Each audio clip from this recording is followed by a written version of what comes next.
Hallo julle, ek is hier so by Onondaga Lake. Dit is toegesneeu, dis beautiful. Kom ek wys julle, hier so is plek om te sit. Jy kan die view geniet. It's beautiful hier so. En ek het my winterklere aan. Dit is redelik koud vandag. Ek het gekyk, dit is so -18. Dit is pragtig. Dit is, ja, my mond hang oop oral waar ons ry.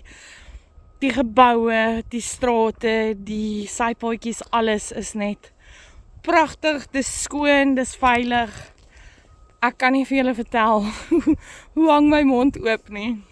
Maar ja, dankie dat julle almal my journey saam met my doen. Ja, ek sal weer vir julle nou 'n video stuur, maar dit is pragtig. Ek kan dit nie vir julle beskryf nie. Kyk daar, hoe mooi. Alles is skoon, alles is veilig. Ja, ek het nou gekyk, hier was 'n vroutjie wat stoksiel alleen in die sneeu geloop het. En dit is net, dis ongelooflik.